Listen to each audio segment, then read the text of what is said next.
My name is Bridget. I am 35 years old. I have a husband. His name is Laurence. He is 39 years old. We have been married for 10 years. We have 2 lovely children. Our son is 8 years old. Our daughter is 3 years old. I always believed in love. I believed that marriage was about respect, trust, and care. I gave everything to my family. I loved my husband very much. I gave up my own dreams to support my husband's dreams. I stayed home and took care of the children. I cooked dinner, cleaned the house, and washed dishes. I thought my husband saw all this. I thought he valued me, but I was wrong. One evening, I planned something special. It was our 10th wedding anniversary. 10 years of being together. 10 years of love, struggles, and sacrifices. I saved money to buy a beautiful cake. I cooked his favorite dinner, chicken and rice. I wore a dress he liked. I asked my mother to keep the children for one night. I wanted the evening to be just for us. I waited at home. The table was ready. The candles were lit. But Laurence didn't come. I called him, but he didn't answer. I sent a message, but he didn't reply. At midnight, I blew out the candles alone. The food was cold. I felt hurt. My eyes were full of tears. At 2 a.m., Laurence came home. He smelled of alcohol. He was drunk. He was laughing, talking loudly on the phone with his friends. I stood there waiting for him. My eyes were red from crying. "Laurence," I said quietly, "do you know what day it is today?" He looked at me, confused. "What?" "It's Friday." "It's our anniversary, Laurence," I said. 10 years. He froze for a second. Then he laughed. "Oh, I forgot. Bridget, don't make it a big deal. I was busy. Work, friends, you know." My heart broke. I said, "You forgot our anniversary, Laurence. I prepared everything. I waited for you, and you didn't even care." He rolled his eyes and said, "Stop overreacting, Bridget. It's just a dinner. Why are you making drama?" His words broke my heart. Just a dinner? For me, it was everything. For me, it was proof that our love still mattered, but for him, it was nothing. That night, I cried and cried until I had no tears left. I felt invisible. I felt unwanted, like he didn't need me anymore. The next day, I packed my bags. I packed my children's clothes.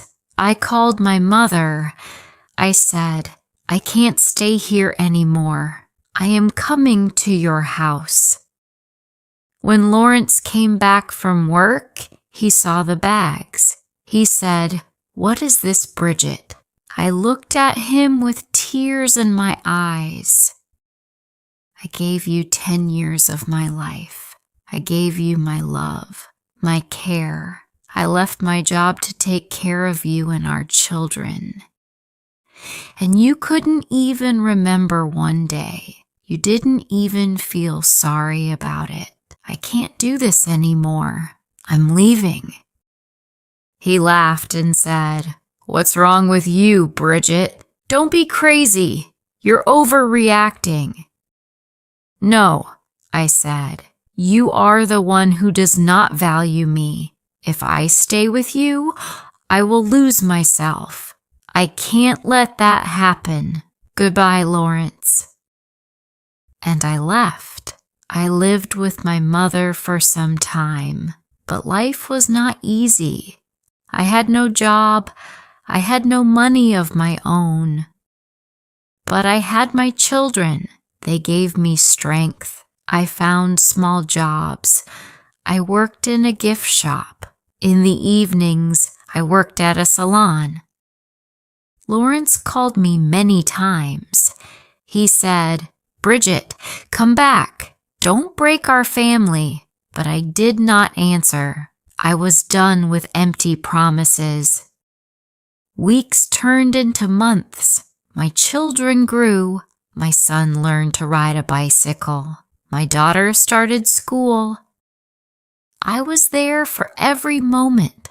Laurence wasn't, but he did come sometimes. He took the children for ice cream. He brought them gifts. He never forgot them. But he never asked about me. He never said sorry. He never looked me in the eyes. One night my son asked me, "Why does Daddy not live with us?" I took a deep breath. "Sometimes," I said, "adults make mistakes. Sometimes people forget you, but we both love you, my dear son. That will never change." He hugged me and said, "I love you too, Mommy." I kissed his head and said, "We will be okay." And I hoped it was true. 1 year passed. My son had a school play. He was very excited. He wanted both of his parents to come. I said yes, and I knew Laurence would be there too. When I arrived at the school, I saw him standing near the gate. He looked older. His hair was more gray. His eyes were tired. But when he saw me, his face softened. "Bridget," he said. I didn't answer. We sat apart. The children performed. They looked at us, smiling. For them, we were still Mom and Dad. After the play, Laurence came to me. "Bridget," he said, "please, can we talk?" I wanted to walk away, but something in his eyes stopped me. We stood outside near the school garden. His voice was shaking. "I was a fool," he said. "I forgot our anniversary, but it wasn't just that day. I forgot you. I forgot to value you. I forgot to see how much you gave me, and I lost you because of it." I looked into his eyes. He looked tired, but honest. My eyes filled with tears. "I thought you didn't care," I said. "I did care," he said, "but I was blind. I was selfish. Bridget, I want to tell you I am sorry. I have changed. I don't drink anymore.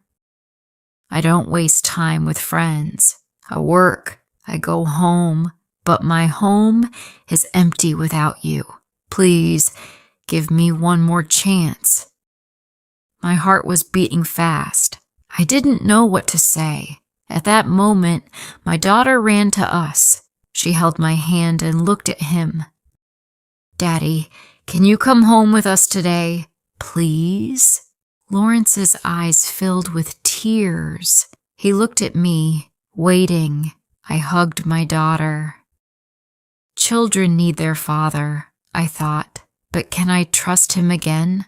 I looked at Laurence. He was crying. For the first time, I saw sadness in his eyes. "Bridget," he said, "I don't want to lose you again. I will spend the rest of my life proving that you matter to me, that I will never forget you again. I love you. Please forgive me." I closed my eyes. My mind was full of memories. Our wedding day, the night I cried alone, the year I struggled alone, and now this moment. At last, I said, "Laurence, I forgive you, and I want us to be together again. Not because I am weak. I forgive you because I am strong. I want our children to grow up in love, not bitterness. I am giving us a second chance. Don't waste it. Laurence took my hands and cried. Then he hugged me. The children ran to us, smiling, shouting, "Mommy, Daddy, we are together again." "Yes," I said, "we are a family again. Not a perfect one, but a real one." I held them in my arms. My heart was happy. We walked home together. Sometimes love dies in small things, being ignored, not talking, or forgetting an anniversary.